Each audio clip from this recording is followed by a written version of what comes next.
One of the number one reasons why women struggle with dating and relationships today is that they choose men who are not ready for anything real. Ladies, there are lots of great relationship-ready men out here. However, you need to learn how to choose them. I wrote this book to teach you how to do just that. Get your copy of Choose Well, a simple formula to determine the best man for you on Amazon today. In the 1950s, discipline started at home, and respect started early. If you talked back to your parents, you didn't get a conversation, you got a correction. And when your teacher called home, your parents didn't ask, "What did the teacher do?" They asked, "What did you do?" Kids mowed lawns, cleaned their rooms, and said yes, sir, and no, sir. Not because they were perfect, but because boundaries were clear. You learned responsibility, not excuses. You feared your parents, but you also trusted them. Fast forward to today, we've traded the belt for gentle parenting. We don't say, "Because I said so," we say, "Let's talk about your feelings." Kids curse their parents on live streams, and half of them record the argument for views. Now it's not discipline, it's emotional processing. Back then, the world said, "Respect your elders." Now the world says your parents traumatized you. But here's the truth. Discipline without love breaks a child. Love without discipline ruins one. Somewhere between fear and freedom, we lost respect. And maybe, just maybe, it's time to bring it back. Comment your thoughts below. Good afternoon. I'm going to make this conversation brief because I do need to get home and my daughter needs to use my car to go to Sam's Club. What she don't know is I need to go to Sam's Club and pick up some stuff. So I will be going with her. Okay. This is a conversation I've been wanting to have for a while. And I've been seeing other content creators talking about this. You all know about the black fatigue. So what I think is funny about that black fatigue saying is it was something that black people, so it was hijacked. That phrase was hijacked by white people and other black people. But initially, black fatigue was all about black people being tired of racism and tired of the system and all of this, right? So that's what black people labeled as black fatigue. That, oh, we just been through so much and so much oppression and so much racism and we are just tired. Well, now we got other people that are tired of black people. They're tired of black people. They're tired of the victim mindset. They're tired of the looting. They're tired of the entitlement. They're tired of the videos about the EBT rants and on the first, I'm going to Walmart and steal a bunch of stuff. People are tired of that. Okay. Thank you. Leon_figure says, was wondering what to listen to while at the gym, and boom, Miss Anita has entered the building. Yes. So we're going to chat for about 15 minutes. But black fatigue now is all about, just people tired of black people. People tired of black people and their crap. Okay. So there's a whole lot of videos online labeled black fatigue, and it is about black people cutting up. And black people's entitlement and black people's bad attitudes and black people, so this kind of goes along with that. And good morning, Carnell. He said, I'm in Nashville loading, about to head to the city, my city, H-Town. Oh, wow. You going, is it Houston? Is Houston H-Town? So you going from Nashville to Houston? Oh my goodness. That's a little ride. But it is all about the difference. He said, I'm tired of Trump and white people whip their crap as well. Okay. We just tired. We just all the way around tired. Okay. And look, y'all, this is the first year. We are in month 11 of the first year of this administration. So y'all better strap in. Y'all better strap in. This has happened in the first year. And look, when this whole thing started in January, I told my son, I said, him and Elon gonna fall out, right? And we took bets. We had a pool of bets about when Elon Musk and Donald Trump was going to fall out. And I think I guessed, my guess wasn't the winner. I was like 2 weeks. I was like 2 weeks And it wound up being closer to like 2 months. Somebody else won the bet, but the pool. But I guess 2 weeks. That 2 weeks they was gonna fall out with each other because they can't stand each other. Because can't nobody stand either one of them. So how did y'all think y'all was gonna stand each other? I guessed early, but somebody else won that pool. But we knew this was coming. I said, y'all, it's just a matter of time. So look, this is a similar conversation, and it's basically, and I want some of y'all to really think strongly about this conversation. Were you raised, like, be honest with yourself, because this is one of the things I have to talk to people in counseling about. Were you raised by your parents, or were you provided for by your parents? Because those are two different experiences. We have people, he said egos played the culprit as well with those two. Yep, you can't put them two egos in the same room. But we have people that were raised by their parents. They were raised in love by their parents. And the chances are pretty strong that those parents did not play, okay? They did not play any games with their children. They were not liked by their children. Okay, they were not their children's little playmate, right? Well, what might have been seen as harsh and cruel was actually a really good thing. See, those are the people that were raised by their parents. Their parents took the time. Their parents disciplined them, talked to them, taught them things and guided and directed them. Their parents checked them when needed. That's a child that's raised by their parents and raised in love and made in love. One of the things that I often tell people why I'm now pushing back against this IVF. This IVF thing got me feeling away, y'all. I'm not even going to lie to you. It's got me feeling away. And you know why? Because these babies are not being made in lovemaking. Something about that irks my spirit. I'm just going to be frank on this live today. Something about that is spiritually off. The fact that an embryo is being created in a lab by a stranger is something spiritually off. There, I said it. That has been on my spirit for a while. I kept asking myself, what is it about IVF that just doesn't feel right to me? I don't know. I couldn't put my finger on it. There's just something about it that I just can't get down with. And don't even get me started on surrogacy. That to me is a heck no. That has always been a heck no. But even this IVF, y'all, I just don't like it. That baby is not being made through lovemaking. That baby is not being made in love. It is being made in a cold, sterile environment, and a stranger is putting together a sperm cell and an egg cell and is creating an embryo. And then, y'all, like I said, maybe it's the Aquarian in me. I'm about to go full on, like, I'm about to go full on, conspiracy theorist. You ready? Then the embryo is frozen. The embryo is frozen. What? What are we doing? We are freezing human embryos. And then we supposed to thaw it out and we're supposed to put it inside of the woman, not the husband entering himself into the woman in love making, in passion.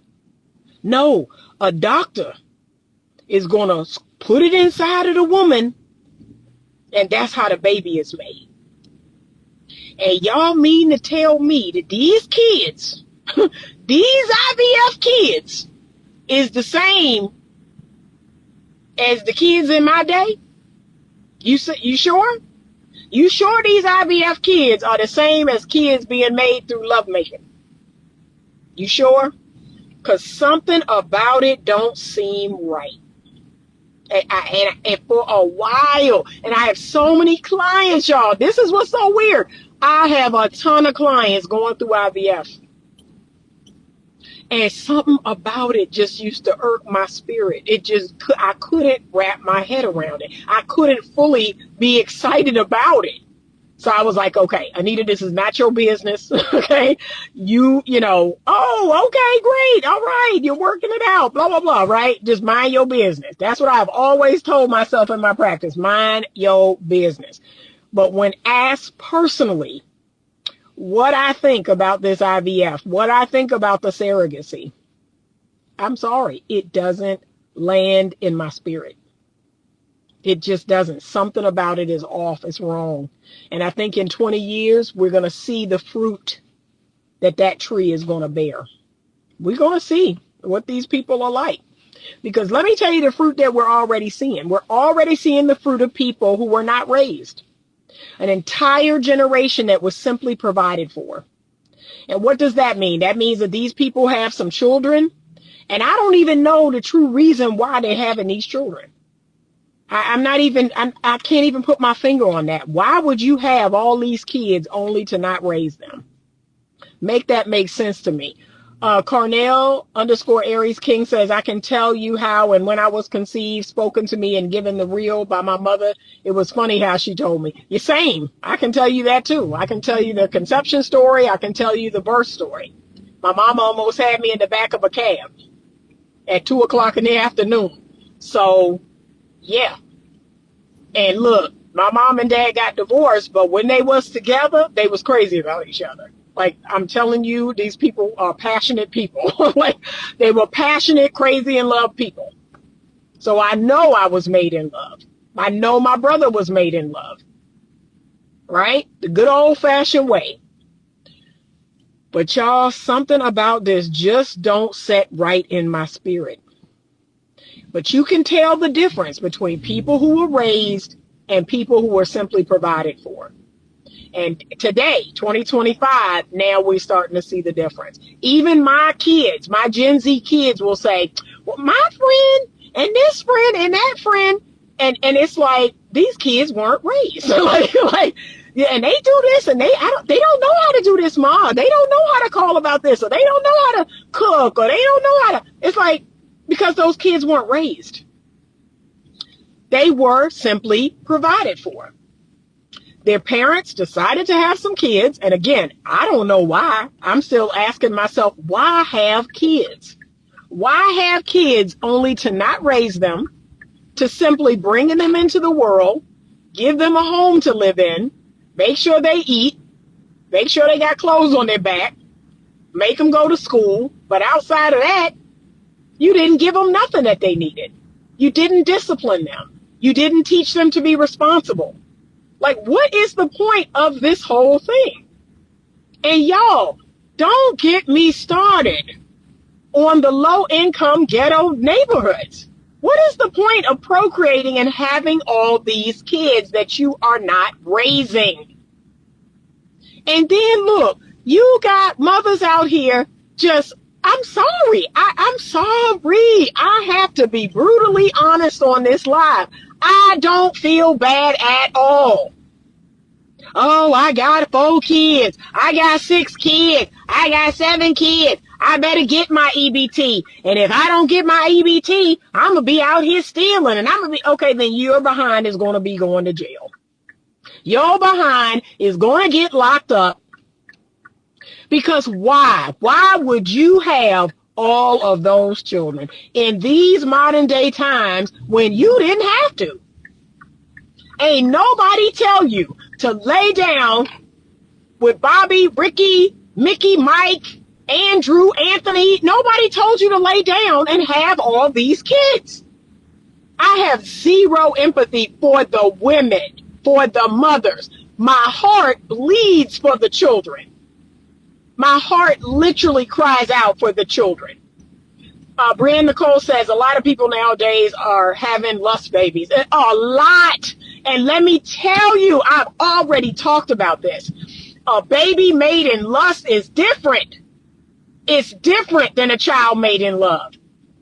And so are those IVF kids, but I'm going to get off of that. Like I said, I think in 20 years, though, y'all going to come back and go, Anita said that IVF kids, like, were you conceived through IVF? These IVF kids are different. That's it. I'm going to get off of it because, like I said, I know I'm going to offend somebody. These IVF children are different. There's a weird energy. There's a weird spiritual thing going on with these IVF kids. Okay, let me keep it moving. Because y'all, he said true. Cornell said true. A lot of that happens these days. A lot.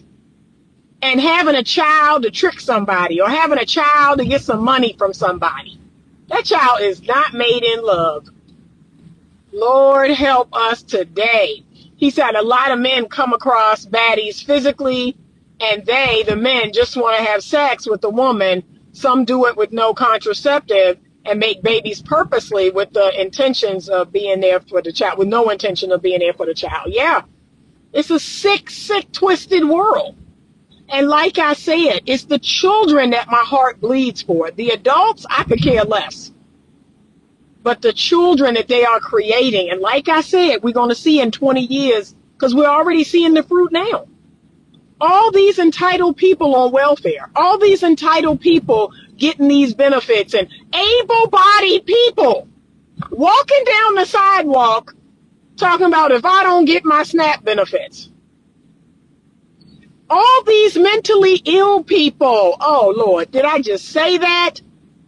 All these mentally ill people. So if they're physically fine, oh, I can't work because of my mental illness. I was like, good Lord in heaven, help us today. What is happening? And again, know which one you are. I was raised in love. I was raised to fear the Lord. I was raised to fear my parents, to have a healthy, reverential fear for my parents. And if I told y'all some of the things that happened in my childhood, y'all would be like, oh my God, Anita was abused. Anita's parents were abusive. No, look at the fruit of what they created. Look at the results of what my parents created. That's it. That's all you need to know if what they did was correct. No children strung out on drugs. No children with a lot of unwanted pregnancies, and no children, on the system.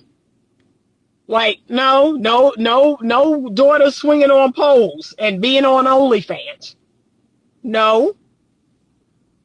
Just a bunch of kids that are out here working, making their way, doing the best they can. Stop it.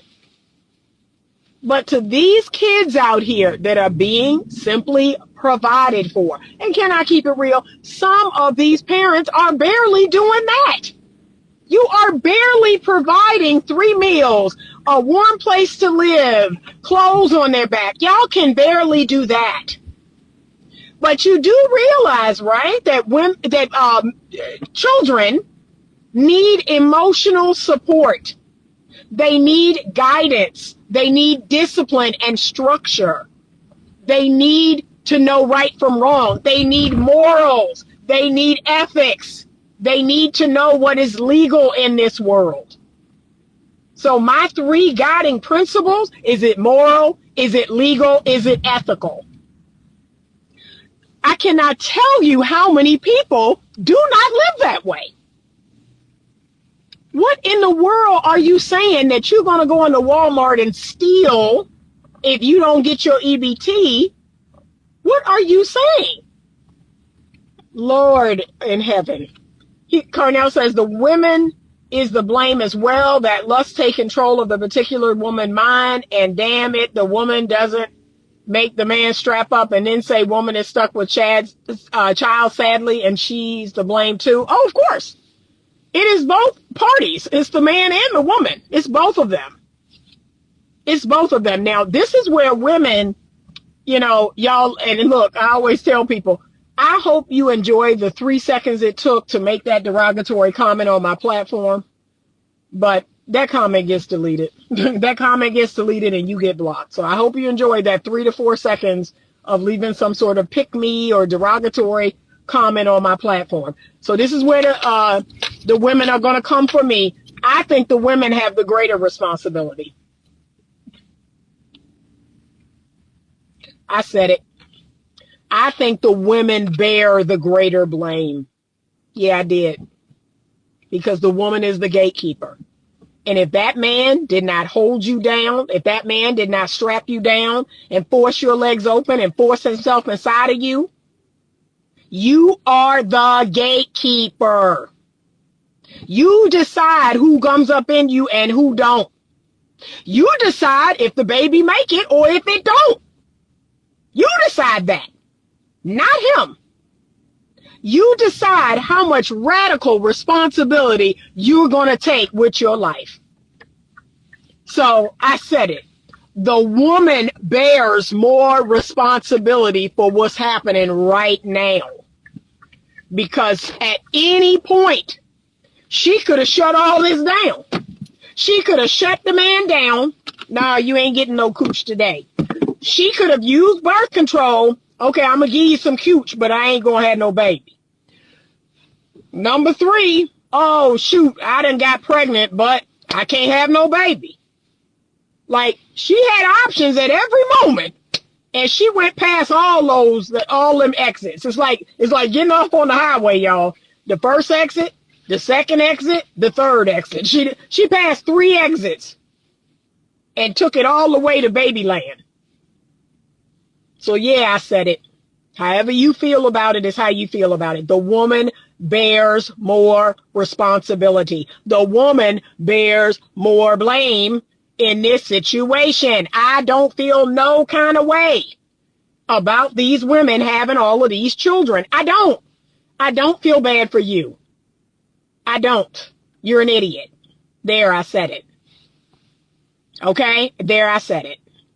John_Hernandez 153. Let's open a can of worms. Do you think Roe v. Wade will bring lost accountability? Hold on. The reversal. Is it going to get reversed? Is it going to get reversed? Okay, he said, I bust my young black kings with no hesitation. I'd be damned, my son. Be in the prison system, jail system of any kind. As long as I'm alive, I'm on it. I know that's right. That's how I feel too. My daughters are kept off the pole. My son is kept out of jail. And look at there. So my parents, none of them on drugs, none of them in jail, none of them, in trouble of any kind. Now they done had 3 kids, none of them on drugs, none of them in jail, none of them on the pole, and they educated. Now I done had 3 kids, none of them on the pole, none of them in jail, none of them high or drunk or any of that. It's like 3 generations and bam, bam, bam. Bam, bam, bam. How do you explain that? My mother and father's parents, none of them high, none of them drunk, none of them in jail, none of the women on the pole. How do you explain that?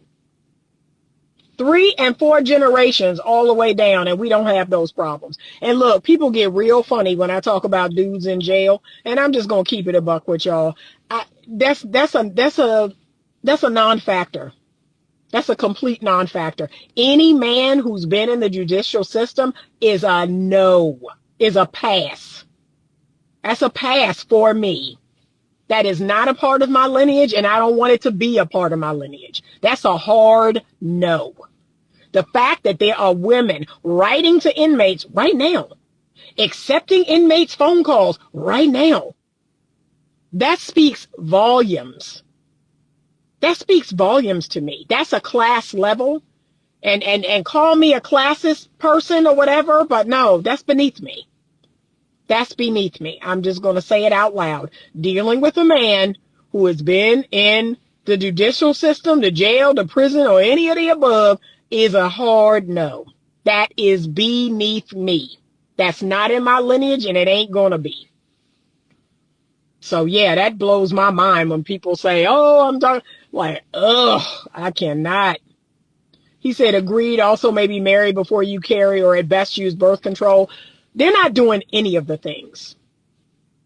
They're not doing any of the things. And like I said, this is the wildest part about these girls. And it's not just black women, it's white women, it's Hispanic women, it's plenty of women of all different races that are on public assistance. Okay? This is not picking on the black girls, but yeah, I might do that. I might do that. Okay? Right now, the only racial group that is darn near like non-existent in the welfare system is Asians. I will pay you good money if you can find an Asian person that's on welfare. Okay? Asian people are like, absolutely not. I will kill myself before I go on public assistance. So, but here's what really blows my mind. So when my mom, this was years ago when I was a young child. So my mom is a Jehovah's Witness, and she would go door to door preaching, and I would have to go with her. And we would go into the courts. So there is a public housing community here, and there are all these different courts. That's what they're called. Gilpin Court. There's another court. There's different courts here. So let's talk about Gilpin Court, because that was the one that was closest to kind of where we lived. So my mom and her people from her hall, they would go into the courts, and the one that was closest to us is called Gilpin Court. So they would go into Gilpin Court, they'd go door to door, talking about Jesus, talking about the Bible, studying the Bible with people, blah, blah, blah, right? So we're going into the courts on Saturday morning, preaching the gospel, and all these people, are living in the courts. They don't work. They do not work. They're on public assistance. They got all these kids. And it's just wild to me that even to this day, my mom said, yeah, even to this day, these women are still like this. So they don't raise their children. They don't keep their children clean. They don't have cook for them or feed them anything nutritious. They don't guide them and direct them. It's just like I said, it's almost like a generational curse of just nonsense, just going down, down, down to the next person, to the next person. And they have generations of people that live in these courts. We would see the great-grandmother in the court. We would see the grandmother, the mother, and the child. They would literally hand down their public housing benefits to each other. Hand down their WIC, hand down their SNAP benefits to each other. It was like a generational thing when I tell y'all this, that generations of families living in public housing and getting public assistance. It was like mind blowing to me. I was like, wow. And so I would ask my mom, like, I'm confused. Why are their kids so bad? Why are they out in the street? Why are they getting in drugs? And why are they getting in gangs and all this other stuff? Like, their parents don't work all day. Like, and look, my mama worked. My mom had a business back then. And my mama worked. I was older by this time. My mom worked. She had a business. And she still was like, let me catch you. And so I'm like, let me catch you in some mess. And she was up my tail. And I'm thinking, well, these kids have their parents home, or at least the mother, because these are single mother-headed households. So the mother is home all day. And she not disciplining the kids. She not teaching the kids nothing. What is happening? Like, what is happening right now? And my mom was like, well, we just need to pray for them. We just need to pray for them, Anita, and this and that. I'm thinking, what in the hell is happening? Lord. He said, what if that inmate or ex-convict changed and did a 360? No. Like I said, I'm protecting my lineage. So however you feel about that, if I offend you with that, okay. Like, okay. I'm protecting my lineage. No, there's certain things I will never allow in my lineage. Drug addicts, alcoholics. If you got a history of that, because like I said, that stuff is spiritual. I need it far away from me. We had 2 alcoholics in my mother's side of the family. And both of those were uncles. I had 2 uncles, my mother's brothers, that went away and fought in the Vietnam War. One of them came back addicted to drugs. And the other one came back, and that was his coping mechanism, was alcohol. And so the one who came back addicted to drugs, they got him off of drugs, but he started drinking. And that was their way to cope with everything they had done over there, everything that had happened. But that was the closest. That was the closest that came into my lineage. Outside of that, no, my cousins were real funny about alcohol. None of us use drugs. Like, we're real funny. We don't play that mess. We like, nah, you see Uncle Charlie, you see Uncle Rod. Like, we all talked about that. All my cousins. No, we don't play when it come to that. And my kids too. And their kids too. So no, it ain't enough 360 to no. That being in the judicial system, that's a big no for me. That's a big no. Being on drugs, being an alcoholic, I'm real funny about that. Like I said, there have been people that are like, "Oh, I'm in recovery," and I'm like, "No, thanks, no, thank you. Call me bougie." Like I said, call me bougie, call me bourgeoisie.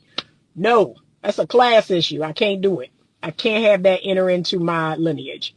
Robin Hood says people don't understand that it's deeper than the physical. No, just asking for the fellas. Okay. No, Miss Anita, I came across a video from a Hispanic young lady that basically said this from her grandparents staying still, that they didn't need to work, and this was passed down. Wow. Oh, that's some darkness. That's some dark arts right there. That's some stone cold darkness. You are crippling your lineage. The ancestors are crippling their lineage. Y'all, if you only knew the powerful people that I come from. My grandfather married my grandmother. I want to say she was 18 or 19, and he was, 2 years older than her? And they had 10 kids living in a 3-bedroom brownstone. And my grandfather never took a penny from the government. Like, nah, I don't come from that foolishness. It is a shameful thing to do that. It is shameful. And this is where good shame can actually keep you on track in life. Good shame can teach you what not to do, right? Just like I would be ostracized from my family if they caught me on somebody's pole, if they caught me on somebody's OnlyFans. I know better than to do that. So no. She ended her video by saying she would also teach her kids to not work and expect the government to support them. Oh, my Lord.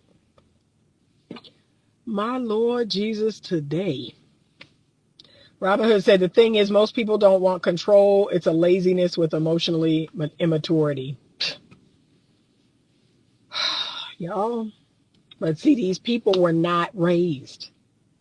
They were barely provided for. They were taught all the wrong things, and they're going to keep teaching their kids and their kids and their kids. But some of these people, y'all, they need to die out. Like, I'm just going to be honest with you. This is where the survival of the fittest come in. Some of these people's seed need to die. It do. He said, I tried to get my 6 years younger than my age to drive these trucks. Unfortunately, he's back in prison doing another bid. He did 16 years straight from the age of 15, following people and not listening. Yeah.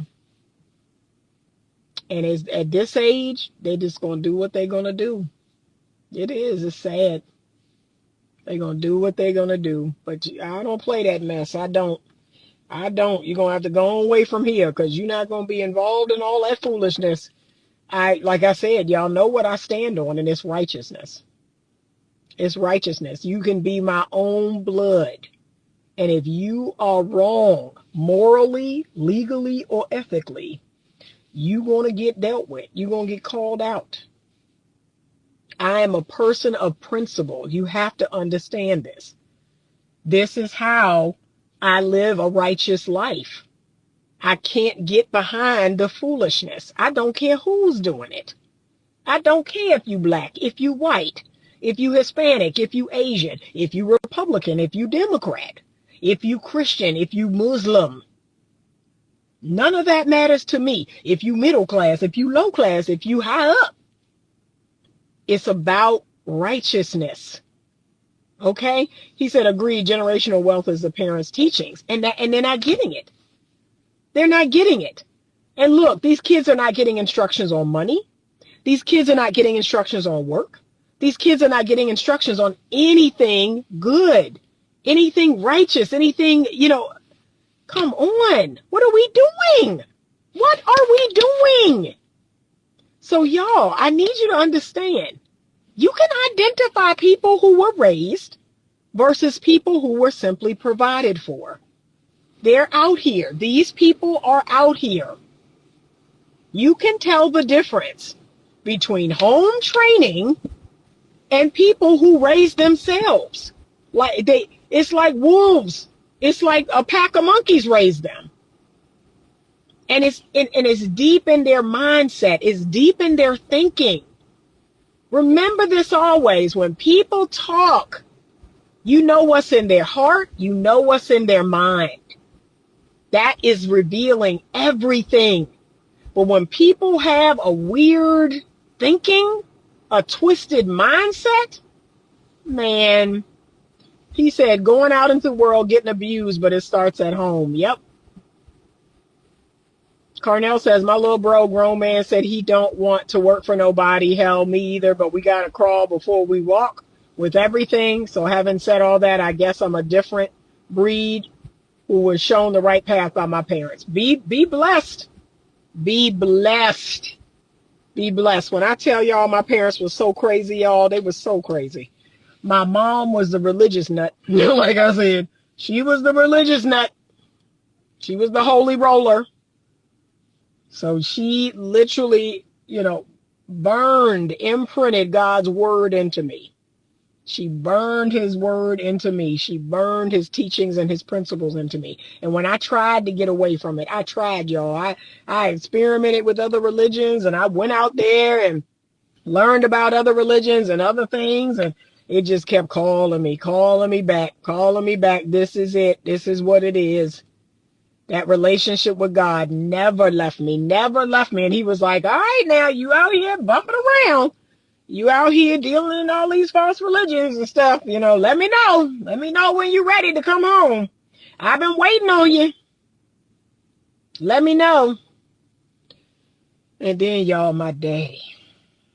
And he wasn't a religious man. And to some extent, he still is not. My daddy not a religious man. But when I tell you this man is masculine, this man is outspoken.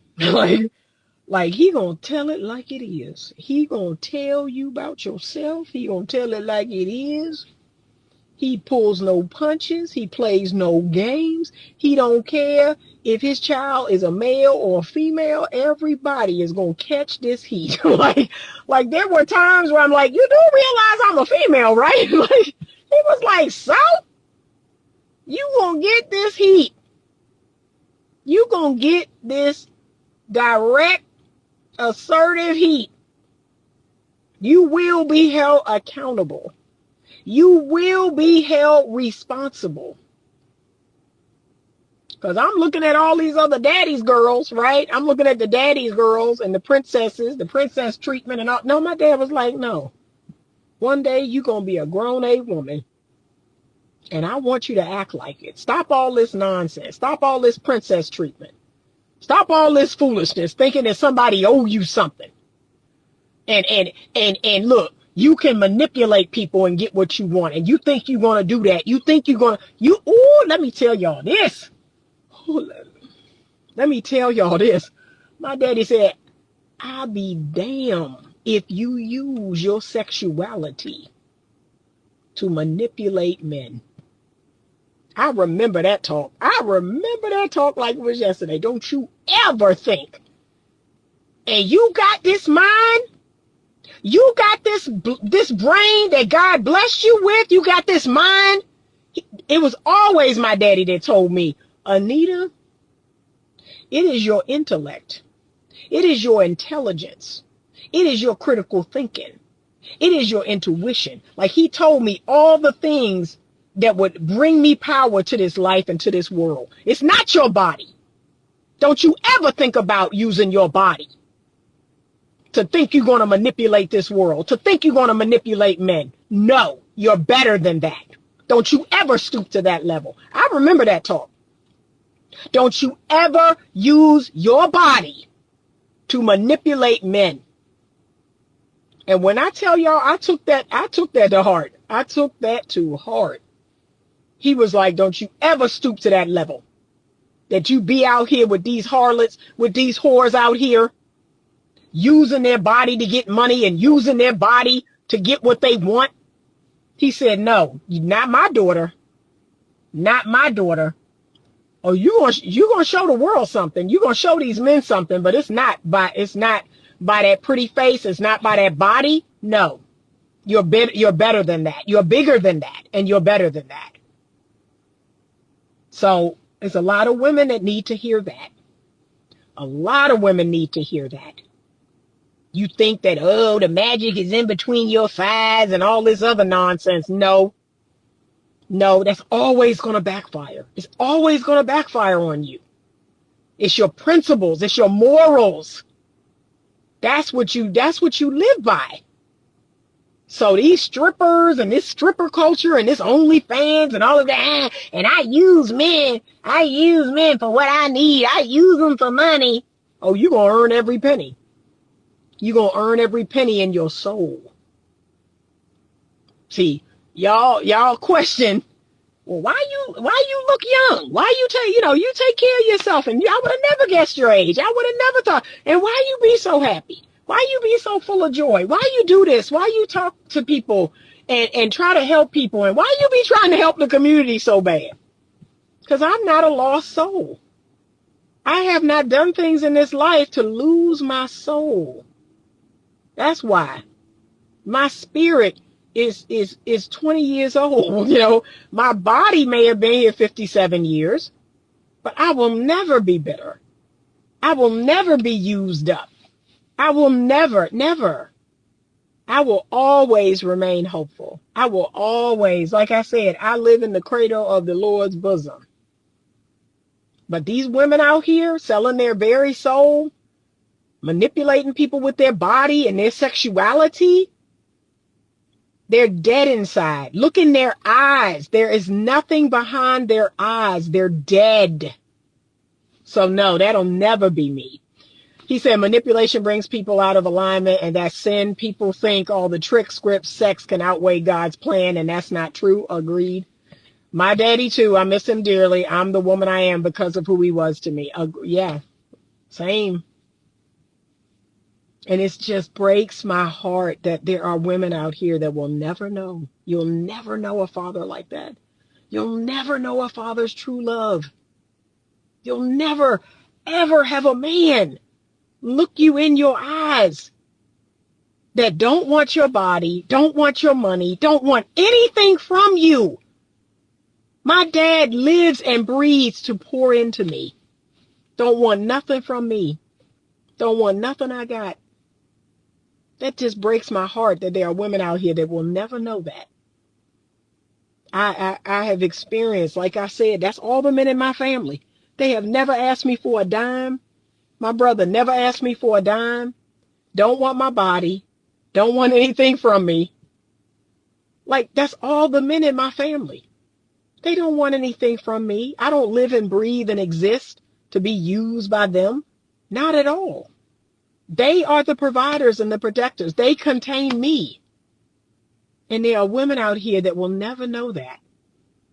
And that's why you live on the dark side. I live in the light. I live in the light. And then I have my heavenly Father.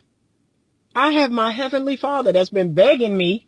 He been begging me for years, the years that I was lost and out there in the wilderness. Just come home. Just come home, Anita. Just come home. Just let me take care of you. And then when I finally did that, I said, wow, why didn't I do this sooner? I'm out here in this crazy world.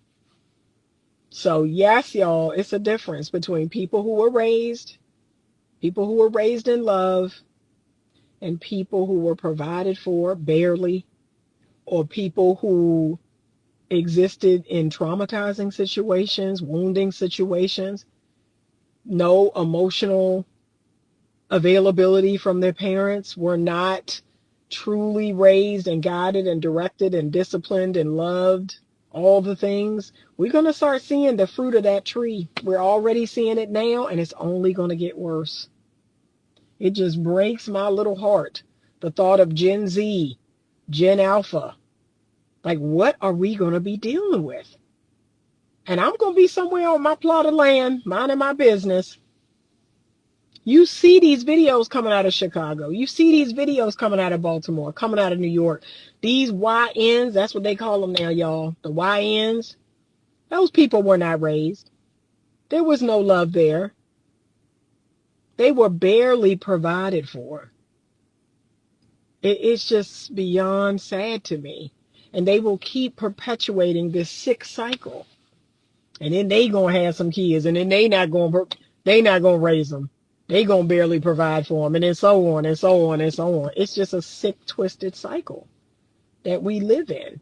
It has to end. So know the difference.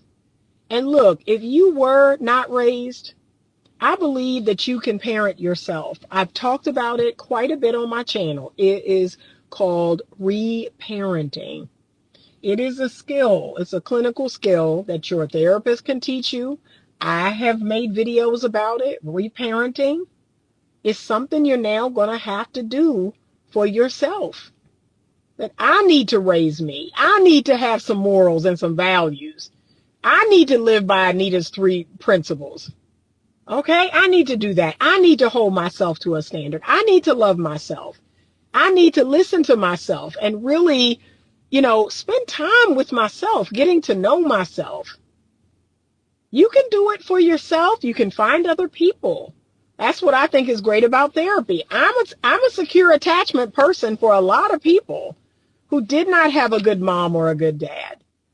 And there's times where I love on them and I'm there for them. And there's times where I have to chastise them. Even the Bible says that. I hold people to a standard. Like my parents did. They held me to a standard. That is what love is. It is not letting you go off the rails. It is not letting you do whatever you want to do. It is not letting you destroy your own life. That's what people who love you do. So come on now. He said you're hitting on this topic. It's a lot of God's children out here who weren't protected and loved by their earthly parents, and they go out into the world chasing it only to be abused, then resort to blaming the Heavenly Father, of course. And he ain't got nothing to do with it. Yo, but come on, we got to do better. And you can do it for yourself. Do it for yourself. Reparent yourself. Find good people in your life to help you reparent. Because we got a lot of people out here who were not raised in love. And you can see it on them. You can see it in them. They're so unhappy. Man, but it's the kids. That's what worries me the most. Is the little kids being raised by these people, or being provided for by these people who were not raised. And the cycle continues. So there we go. I got to run in here and grab a pair of earbuds and get home because I know my daughter's texting me about, where are you? I need the car, blah, blah, blah. So y'all have a great Saturday. It's gorgeous, but it is cool out here. It's kind of cool. And look, the clocks go back. The fall back tonight. You get an extra hour. And y'all, I will be taking that extra hour. Every time that the clocks do the funny thing, I get my hour. I get my hour. I will be getting my hour tomorrow. And then when I get up that hour later, I will have the French toast breakfast. I found a new French toast recipe, y'all. And when I tell you it is fire, it's hitting. So I'm going to have the thick cut bacon with the French toast and the eggs with cheese in it tomorrow. That's what I will be doing tomorrow for breakfast. I'm going to get that hour. So enjoy the weekend. I appreciate y'all. He said, please look into wired earbuds are not good for you. Okay. Wired. Yeah, no, that's actually what I'm getting. That is actually what I'm getting. Somebody else told me that. They said, don't do the wireless, do the wired. And it's for my computer. My computer has a little thing. And they say, yes, don't use wireless, use wired earbuds. Stick it into the computer. So that's actually what I'm looking for. So thank you. All right. Thank you, Robin Hood. He said, enjoy your weekend. Be blessed. Thank you all. I appreciate you. Thank you for rocking with me. And as always, stay open to love.